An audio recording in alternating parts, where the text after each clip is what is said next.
Okay, so finally after many months I have now managed to export all of my models and bring them into Unreal Engine. I had a feeling it would be a long time, and it was.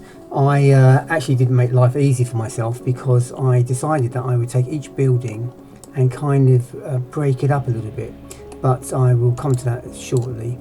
Here is the model in Unreal Engine. Unreal Engine is a game engine which is increasingly used more for TV and productions these days, because the quality is just so good, and there's no render time. You don't have to render the images out, they're just there in real time.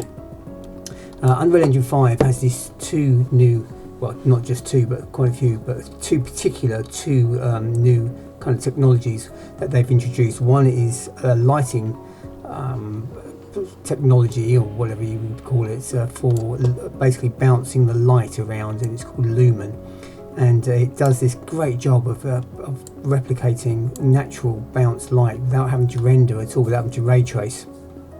Goodness knows how they do it, but it's incredible. And so that's the first one. And the second one is that you can bring in objects of increasingly dense vertices and meshes, and it doesn't take up any extra memory on the computer or the graphics card at all.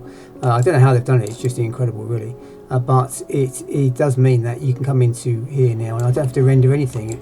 Previously I would have had to spend at least a couple of minutes on rendering a frame. Also, you know, wherever I go I'd have to stop, render it, but here literally it's real time as you can get it. But yes, it's not brilliant, it's not as perfect as if I was to render it, but it would take me months to render something like this, which I'm going around in real time. I still can't believe it, how good it is. So anyway, so here I am in Unreal Engine, and what's good about it is it comes with its own other technologies like landscaping and weather. For example, the weather here, I'm using something called Ultra Dynamic Sky, and if I just go there now, I can do things like change the time of day, and so we can have a, let's go around the other way, we can have a nighttime scene. That looks pretty darn good, doesn't it? It's quite dark there. Let's see if I can light it up a little bit. And so this is all once again all real time, and it would look great with the lamps burning here, wouldn't it? Let's just go, see if we can have a,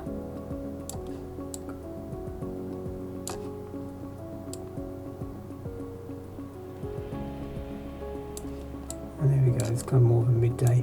And of course I can change the cloud coverage, so we could actually make it look like it's completely overcast and much more English, much more what it would be like in England than Israel. But I think for the purposes that we need, I think cloud coverage probably needs to be a lot less. Something like that. So there you go. So that's pretty darn good, isn't it? And so I mentioned earlier about bringing the models in and one by one. So what I did was I added damage to every building, and it's not what it seems. Basically, in computer graphics, everything has very sharp corners, and so what I did was I took some of the models, or not some of the models, all of the models, and I added some damage to the edges, which did, I have to say, take a long time. The models themselves had to be specifically airtight and quite well modelled, and then I applied this filter, this plugin add-on actually in Blender called Wear and Tear to each one, but it was quite a lengthy process and didn't always work that well, and it's quite time consuming, and so it did take a lot more time than I'd hoped. But nevertheless, I wanted to kind of get that worn in look, that sort of lived in look. I know it still hasn't got that, and I've still got a lot of work to do on this, but all in all I am very pleased with how it's turned out. And so here we have the actual main temple. So we've starting from like an aerial view, we have the north side here with the Antonia Fortress, we have the east side here which brings us round to the south side, where we have the two entrances, the double gates and the triple gates, a couple of buildings, a public building of some form. I think there's a building for pools. We have the, I'm trying to remember what they're all called actually, the Robinson's Arch and Stairway here. We have the Barclays Gate. In fact, this bit here is the only existing remaining bit of the Western Wall that we have in Israel today. And so I think, if I'm not mistaken, a little bit of the old Barclays Gate still exists. And so if you've ever been to the Western Wall, if you can imagine what it would look like 2,000 years prior to that, it would have looked like something like this. And then we have the Wilson's Arch, which would have taken us, the pilgrims, let's put it that way, up into the arch from here, from the western side. And then that would have taken them into the Temple Mount area, where there is this the various entrances to it, with this wall here. Initially I didn't have this wall, but on speaking to Leen Ritmeyer, we decided, or they decided, that this would have been here because it was mentioned by Josephus, I think, when the Romans attacked. They had to get through this extra wall to the Temple Mount. And also, of course, we have the wonderful royal stoa with the various amounts of columns in it. So what I'm going to do now, anyway, because it's a game engine, it also allows me to actually walk around it. So I'm actually going to go into game mode, and you get a much better idea of what it would be to actually walk around and actually have a look around. I've still got some work to do, there's some gaps there, I've just noticed that myself. So here we are in the royal stoa. Let's make my way over here. Now you will notice dotted around there are one or two people, not many, and I need to do a lot more. But what's nice about having the odd person in is it does give you a really good idea of scale. So we're going to go over to this little group of Pharisees who are having a chat about Jesus. You can see how huge the columns are here, and the royal stoa with the various design features that exist.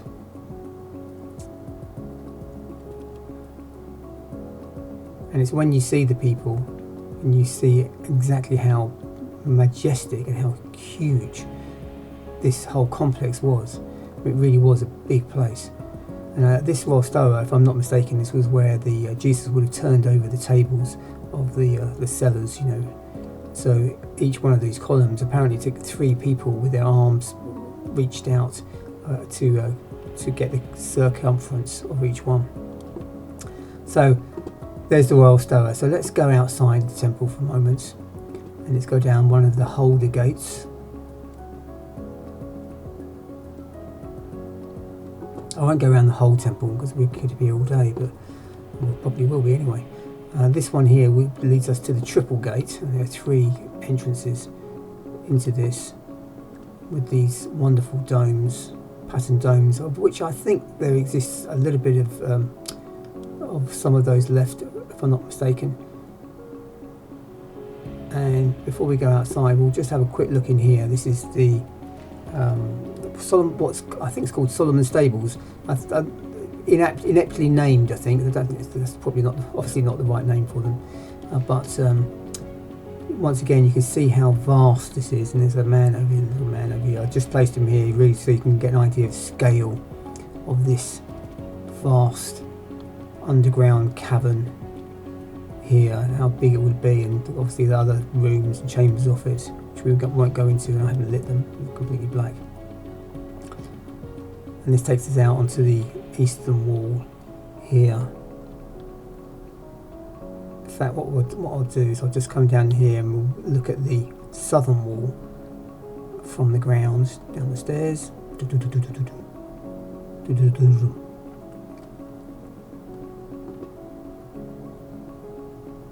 And here would have been the various shops, which I'm guessing were actually shops where people were selling their goods and their wares.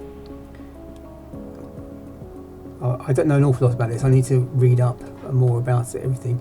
In fact, that brings me on to what I wanted to talk about, because rather than just do stock footage, which I have been doing up till now, I thought what I would do with this one is more of kind of a teaching videos where we can literally go around each kind of each section. There's the triple gate, and we could discuss what actually went on and what the various buildings were for. I don't want to go into too much detail now, especially I don't want to bore anyone, but it is quite just an incredible structure that existed in that day. So let's go up into the Temple Mount through the double gate.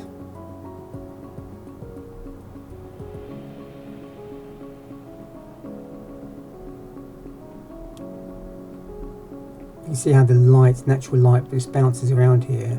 Just got one light in this scene, which is the sunlight, and how that it's really just the light's just pouring in, creating this very realistic looking lighting effect, all in real time. It's quite amazing.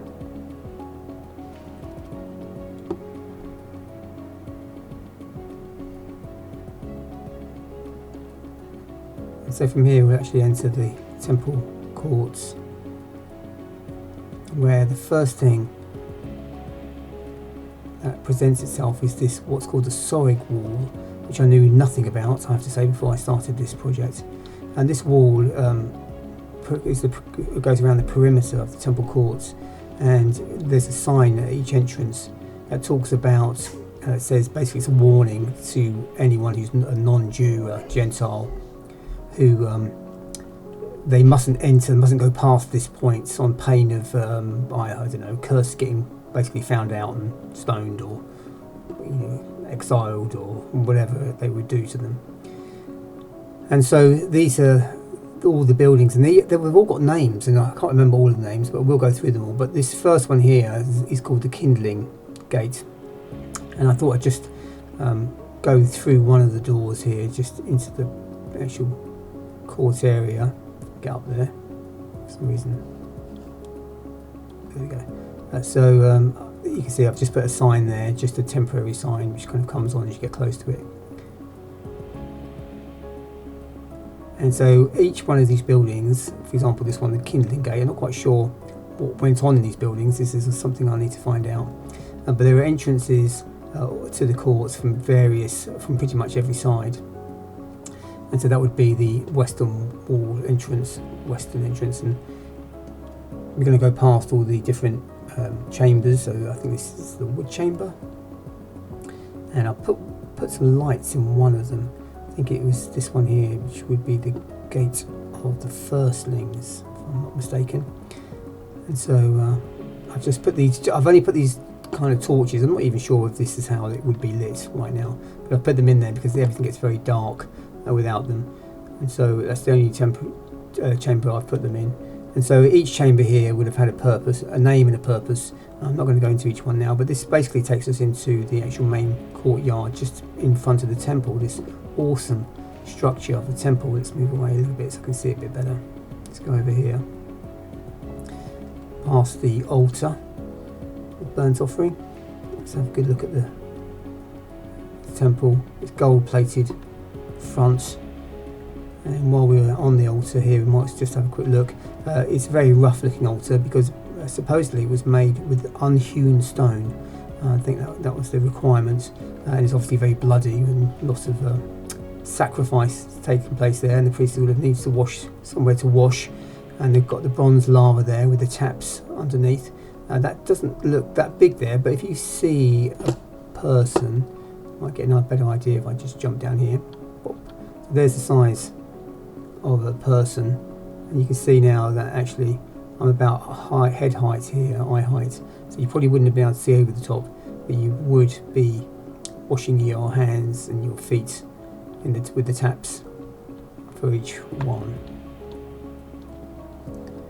And then of course we've got the temple with the golden columns surrounded by golden vineyard vines and grapes. And before we go in there, actually I did just light up on each side of this. There are chambers that go up 3 floors. Now I've just put a couple of lights in this first one here, and so this goes on, and there are ladders upon floors upon floors, which go up and then round, and into here is actually a stairway up to the first floor. I say the first floor, the actual we'll see. I'll show you from the external outside when we go there. And so just one way. Getting lost. So let's go back out here and into the actual temple itself with concertina doors. So there are two sets of concertina doors, and if I back up just enough so the first one closes, I've got these on a kind of perimeter area, so they open up as soon as I get close to them. And so the idea is that no one would get to look into the temple, and so the first set of doors would open just on their own sort of thing, not on their own, but like singularly, and so you'd enter one of the doors, and then once you're in there, this second set would then open, and this first set would be closed, and so you wouldn't be able to actually see into the Holy of Holies, or the holy, should I say, holy place. And in here, there's nothing in here at the moment, but in here, this is where the candlesticks, the menorah would have sat, which I need to put in here. The table of showbread, the altar of incense, and then behind here would originally would have been the Ark of the Covenant, but I'm pretty sure it went missing, so I'm not quite sure what was behind there right now, so that's something else I need to find out. So let's get out of here into the daylight,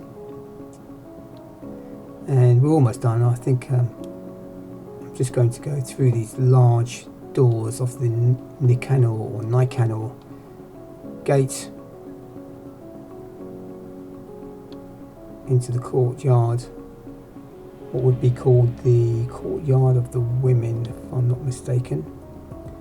And at various times in the year the women would have congregated here, and I think along the balconies, and they would have listened to various the priests singing on the steps.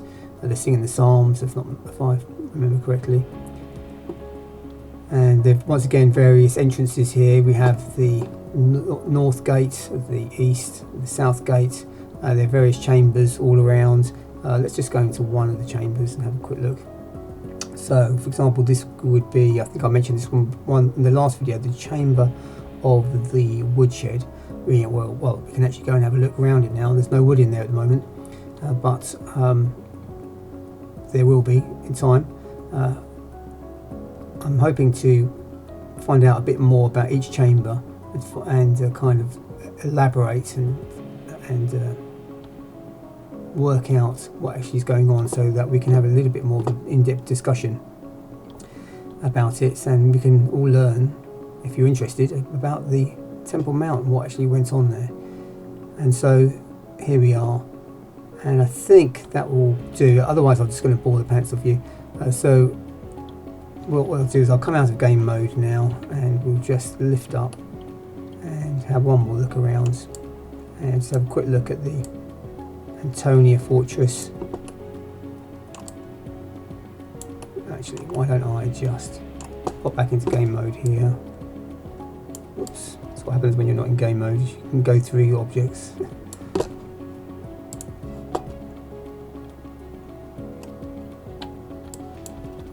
And so we'll just have a quick look at the Antonia Fortress.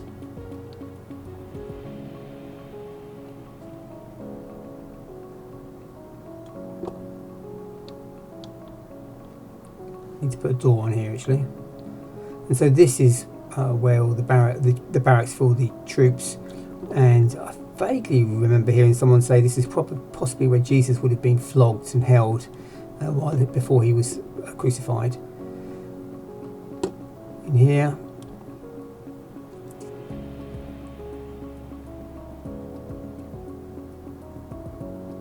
and then once again just coming out, moving back. There actually would be a pool area here which I need to develop as well, and there's of course the reservoir, if I'm not mistaken, here, and then the northern gate here, looking quite imposing. And so that, my friends, is that. So just let me go through a little list of things I've got to do. So I've probably got about 3 months worth of work to do, I would say. all in all. But I'm very, very pleased with how it's looking. It has taken ever such a long time. I've just been scurrying away, if that's the word, or busying myself every day almost with this, working way too long on it, of course. So I've got to make the signs. I've got a list in front of me I'm reading now. Signs for each building. I've got to add dirt and make everything look a lot more lived in, sort of breakages, cracks, that sort of thing, unevenness. I've got to make the proper openings for the doors, for the shops around here. At the moment I haven't made them, but it'd be quite nice if we can actually go in them as well and make those look like they're actually properly part of the scene. I need to add, of course, houses. This is the biggest job actually here. So at the moment I've just got a landscape here that takes us down into the valley, so I need to basically put in houses, streets, you name it, wherever go. Honestly, I wouldn't even know where to start. Right now with this I'm going to have to research to find out what it would have looked like, but that is quite a big job in and of itself. And adding things like foliage, trees, leaves, grass, all that sort of thing. This landscape does actually have kind of a grassy texture to it when you get close, but it's not right, and you can see I just faded it off as we come into the actual area of the Temple Mount. So I need to work on that. I need to add props like barrels, tables, chairs, you name it, all the sorts of things which would have been in here, market stalls, that sort of thing. But I need to light up the chambers, put flame torches, if you like, in every single room, add mountains in the distance, birds flying over, maybe some falling leaves, and then finally, which is also a huge job, I need to add people. But you can see that actually it's only when you really have the people there that you get a real good indication of the scale of everything, and you can see how big it is and how majestic it actually is. So there you go. So that's me signing off until the next ones. But before I go, I need to give the usual moments of gratitude and thanks to you all, for those of you who do support me. I'm really excited about this one. I think when I finally get round to producing some videos for this, I think we're going to have so much to work with. And as a teaching tool, I think it's just going to be awesome. And so I've really enjoyed doing it, really get my teeth into it. But I do have a lot to do, so bear with me. And hopefully in maybe 2 or 3 months, maybe three to 6 months with all the people, we will have completed this and have a finished product to show you. So signing off for now. God bless you. Take care. Speak to you soon.